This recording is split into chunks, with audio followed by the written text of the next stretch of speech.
Hello, my name is Kai, and today we're going to be talking about Hugo Ekitike, Liverpool's newest signing. Now before I get into it, it'd be great if you could like the video, comment down below, subscribe to the channel, and go ahead and follow me on Twitter. But now let's get straight into the analysis. So to begin, let's talk about Hugo Ekitike. If we look at his statistics, everything that you can see looks pretty good. He has a lot of touches in the final third, he receives a lot of progressive passes, he passes well into the penalty area, he can carry as well, so he's a good passer and carrier in the final third. What this immediately tells me is that Hugo is much more of a linking player than someone who's going to go and run in behind and score. You can tell that as well because he's underperforming his XG. What that tells me is he's not a particularly good finisher, but he may have good shot volume or shooting from good positions or finding himself in positions to shoot. Now, a lot of people view Hugo Ekitike as a baby version of Alexander Isak, and the comparison isn't bad. Isak, much like Ekitike, is a lanky player. He's technically gifted, he's athletic, they have a similar frame. I understand the comparisons, and you could develop Ekitike into a similar player like Isak later on. But how would we use him in the short term? Because we're spending 69 million plus 10 million pounds in add-ons for Hugo Ekitike. So there must be some immediate way we can use him as our striker. Ekitike himself models his game off Karim Benzema. And I think we're going to get a lot of play out of Ekitike being a linker, more of a Benzema-style connector, than a baby version of Isak who's going to go in behind and finish. Because we already have Mo Salah, who's an elite finisher. So why not have Ekitike link between a winger like someone like Rodrigo and score goals? In a similar way to Firmino, except he can also kind of do the target man job as well. What this does is it allows Ekitike to have time to develop physically and develop his finishing while also still contributing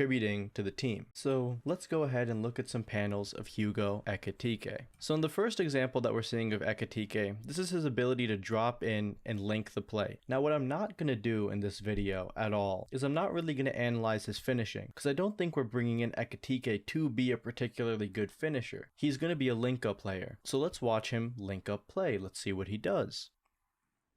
Ekitike holds up the ball well. You can see that he's pretty good at creating a little bit of separation between himself and the defender, holding up play on this side of the ball and then being able to potentially spray it to wherever he needs to go. He could even theoretically find this player who could then have an on-rushing pass onto this one. Now in the Prem, it's going to be interesting to see how well he can translate this. The defenders will be much more physical, but with his height, with this frame, I think it's entirely possible that he'd be able to do so. In this example, he just kind of carries the ball and passes it back. We can see that Ekitike sometimes finds himself fully away from the front line, and you can imagine scenarios where this is Mo or Frimpong, this could be Mo or Frimpong, and this is Wirtz or this is Wirtz, and this is the new winger like Rodrigo. You could see scenarios where Ekitike would be able to drop in and link up play like that. Here's another example of Ekitike. This time he's given the ball and first time passes it in behind. Something Ekitike is very good at is reading space around him, seeing where players are running into and picking up the ball and immediately quick passing. You could easily see someone like Frimpong benefiting massively from this. In the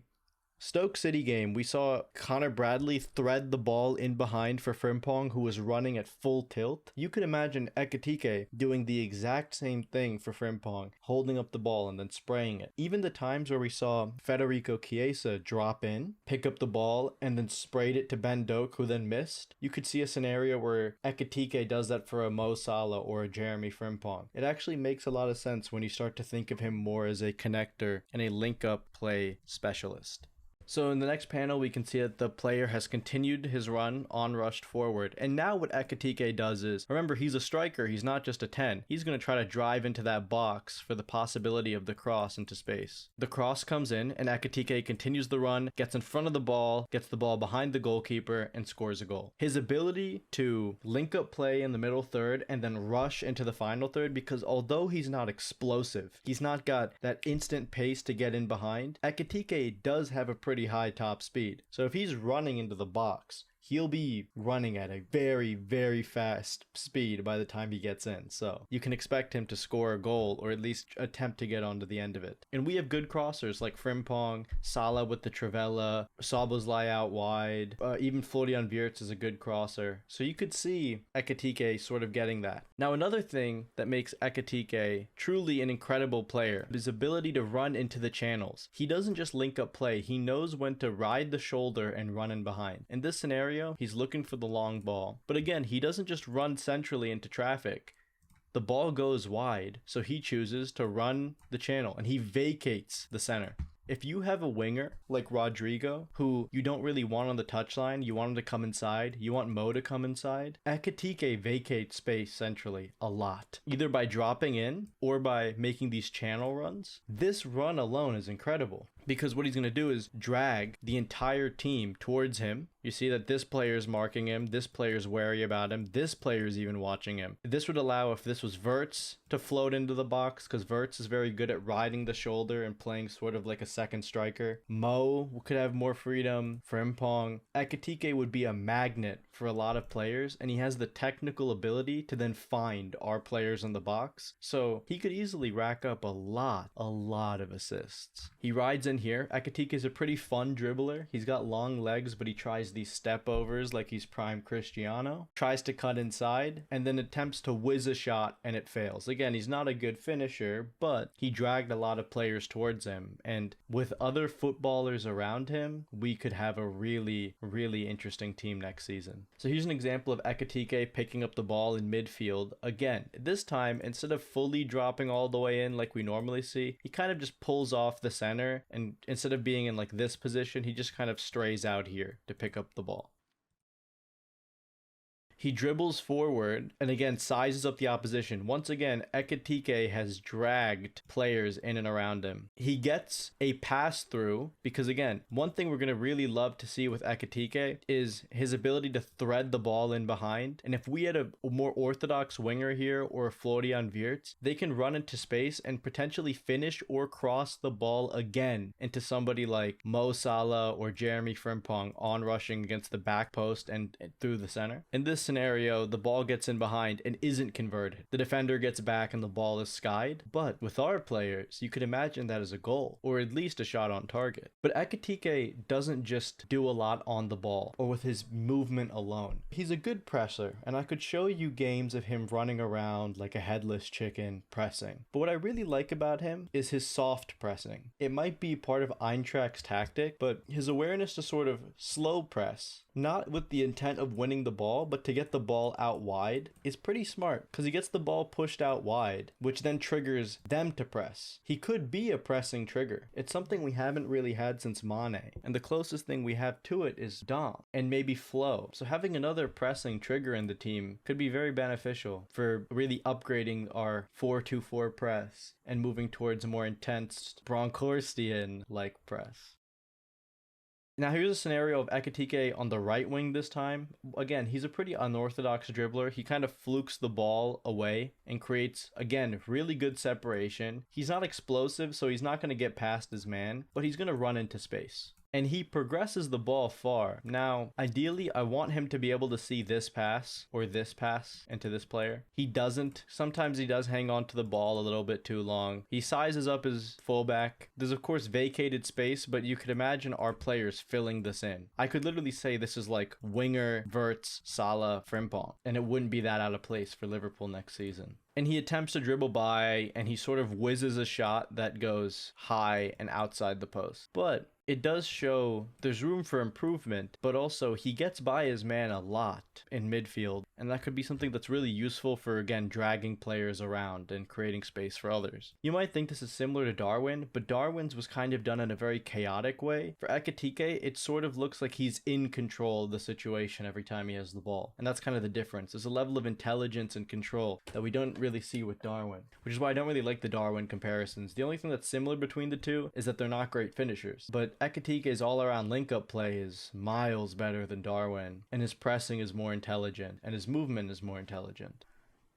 So here's an example of Ekitike linking up the play again, passes the ball back, and I really like his movement because the moment he passes the ball back, he looks to run because he wants the ball over the top. Ultimately, he doesn't get it. They pull away again. Ekitike, once again, attempts to drop in, He doesn't get the ball again. Now I'm just essentially just showing you his movement and what I think so interesting. Here, Ekitike looks like he's going to ride the shoulder and go between the fullback and the defender, because he's not the type of striker to go through the middle. He likes to drift into different channels. He keeps waiting for a ball. He doesn't end up getting it, right? He doesn't end up getting the ball over the top for like a run in behind, like nothing here to run into. So when the ball inevitably goes to this player, when he passes it forward, Ekitike again looks to link up and pass the ball into space, which he does here. The ball comes to him, and instead of taking it and attempting to dribble, quick short pass into this player who fails to do anything. But imagine a world where this is flow, he gets onto the ball, this is Mo, in behind, pass, goal. I see things that are very translatable to our team without him scoring, just in his general overall play. It's like in basketball. Sometimes when you're in the NBA draft, you just go ahead and you draft good basketball players over what your system needs. Ekitike is just a good footballer, and sometimes you put a bunch of good footballers next to each other and you get prime Barca. Here's more examples of Ekitike's movement. He's riding the shoulder here. He sees that Arthur Tite can pass the ball in behind, so he makes the run. The ball is slightly overhit so the goalkeeper can get it, but Ekitike gets close, and again, willing channel runner, and he drops in when he needs to and he runs in behind when he needs to. Those are really good signs, because the running in behind isn't going to get hurt by the physicality of the Prem, and neither really is the link up play. What's going to get hurt is his hold up play and his ability to score headers, his ability to finish in the box. We get that, but his link up play and his channel running, these are directly translatable even without the physicality fill in. So we can immediately see that he could get assists or pre-assists, and we have a lot of creators on this team who can also finish. That's a very scary threat for a lot of teams that attempt to mark players, because imagine trying to man mark these players like a Gasparini team. It'd be impossible. There'd be too many fluid combinations. Here's an example of him doing the sort of target man style link up hold up play. So he's like a lighthouse. He heads the ball away. Very silly way. He moves kind of funny sometimes. I think it's just because of how tall he is. I kind of liked seeing the Wembanyama comparisons on Twitter because it's so true. It's so funny to see him on the pitch. But yeah, he links up play, and immediately what does he do? Pass and move. I pass back. I try to run into this empty space in behind. But of course, Frankfurt aren't an incredible Bundesliga team. They're just good, so no one finds him in behind. Us, someone I think would. Here's another example. This is of him intercepting the ball. So he came from here. He ran in because he saw the ability to nick the ball off Manu Kone. I know, bad men don't dance. We got Manu Kone. He tries to nick the ball off. He succeeds and passes it back to his player, and once again, Ekitike is pass and move, so he moves. This time he receives the ball, and he starts drives, but he's not going to drive into traffic. He sees the writing on the wall. If he keeps progressing, he's going to get murdered, so he looks for the man in space. Good link up play in transition. Finds the man in space, and then Ekitike is still pass and move. Full tilt, he goes into the space. And this time he just about doesn't get there. The defender sort of latches on, but a slightly better pass from someone like Mo, which goes, instead of going in this direction, goes sort of here, and Ekitike can run into it. That's curtains. I could see what Slot really likes in him. Another example of him just doing his headed back hold up. And again, it's like instinct for him. Pass, move. And he doesn't just run centrally, he'll run into the channel. It's good to have a player in our team who likes to vacate the center rather than dribble into it. Because Wirtz dribbles into it, Rodrigo wants to dribble into it, Mo wants to dribble into it. To have someone whose instinct isn't to do that is really beneficial for this team and the balance of it. Even more than Isak, to be honest. Of course you still take Isak because again, you sign even better footballers, but I see the fit. So here's an example of Ekitike running into space. This situation, there's a lot of players who are going to try to latch onto him and not let him progress the ball, but Ekitike is pretty hard to stop. So he gets into the box, and then when it's fully dead and buried, he links up the play, and what does he do? He tries to make this curved run into the box, give the player an option, and he gets found and attempts the shot, and he messes up, right? He's still not a good finisher, but the movement is incredible. And to me, this gave me like flashbacks of the Mo pass through to Curtis Jones in the Stoke game, and I thought, hey, there's a world that someone makes the run to the back post and Ekitike finds them. I kind of am starting to see the combination play that we could get with this team. So here's our team with Ekitike. Now, I think Verts is going to be the 10 at this point. I think we're seeing a lot of this in preseason, and I do think this is how we're going to play now with the 3-2-5, which in the final third is going to become a 2-2-6. I think that's the idea. It's going to go from a 3-2-5 to a 2-3-5 to a 2-2-6, with the left back being the one who moves forward for the most part. There's, of course, going to be fluidity. It's the total football aspect of it. And these wings won't be rigid. You'll see this at times. You'll see this at times. Now, of course, ideally, you replace Gakpo with Rodrigo, and that's actually what I'm going to do for the example because of how heavily linked we've been. I'm going to just say that for now. What Ekitike allows you to do is, if you're building up and these players start to push up, so you get Verts pushing up, your winger who could be Rodrigo, Salah, Frimpong. If you get these players who start pushing up, these center back, Ekitike can vacate the central space. So if you're building up, maybe you are currently doing something like this, right? This is what's happening. Midfielder follows him in, maybe touch tight here, pushes up against him. Ekitike can receive the ball, hold it up, and pass to someone like McAllister, who then threads the ball in for someone like Mo, who shoots and scores. You could also just see him pass the ball back to like Van Dijk, make a run into this position, vacate some space for like McAllister to operate here. Maybe Verts drops in, pass inside, you find Ekitike here, or the ball goes to someone like Frimpong who finds Ekitike there or like there. Could see a world where it's like very pass and move like that. Now, if we're in transition, could see scenarios where our team's a little further back. Maybe we're in much more of a settled position where Verts is dropping in. Maybe Salah's not even that far up. It's just Frimpong who's sort of stretching. Let's actually do a scenario where Salah's wide. You can now have two potential people on the last line who can run in behind for passes. You got Jeremy Frimpong making the inverted run, or the outside, but more likely inverted run, and Ekitike. Before we had the fear of pace in behind, well, if you had Rodrigo, who's deceptively fast, Ekitike, who can run to a fast speed if he's running from deep, because he's not explosive, but he has a high top speed, and Frimpong, suddenly we now have three in behind threats, with two solid final third playmakers, a good middle third playmaker, and a few good or decent long passers of the ball. There is now a direct in-behind threat as well. And Ekitike could also vacate this space too. When he finds the ball, square up somebody here and get the ball to a Rodrigo, who could then find somebody like Frimpong here. So you can immediately see that there's combinations that are very much possible with Ekitike. And maybe the benefit over someone like Isak is Isak's going to demand more box presence. He's going to demand to get more opportunities to shoot and score.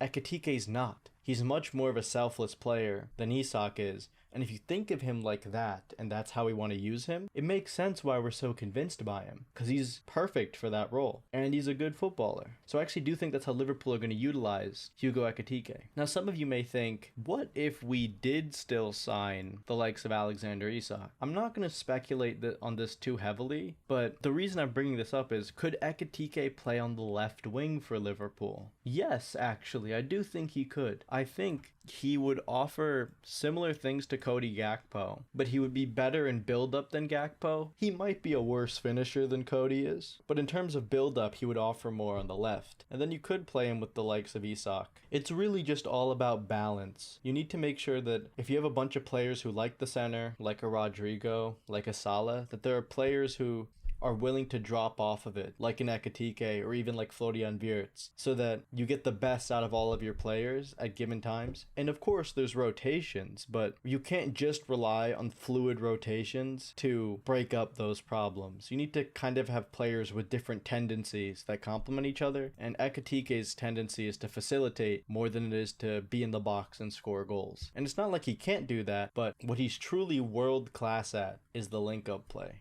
And again, it works with someone like Cody too. Cody can come inside, cut inside, and shoot. And Ekitike can vacate space to make this easier for him. So it would work. And I think Lucho and Darwin are out the door, so I'm not even going to talk about potential fits there. But you could even put Verts on the outside with Sabo box crashing, and it would still work. So I do think that Hugo Ekitike will be used more as a facilitator than a goal scorer, and I think he's a really good fit into the slot team. But that is all for me in this video. If you liked the video, comment down below, subscribe to the channel, and go ahead and follow me on Twitter. I'm hopefully going to have a video on Rob Page and an extra timeout this week before the AC Milan game. And as always, thanks for watching.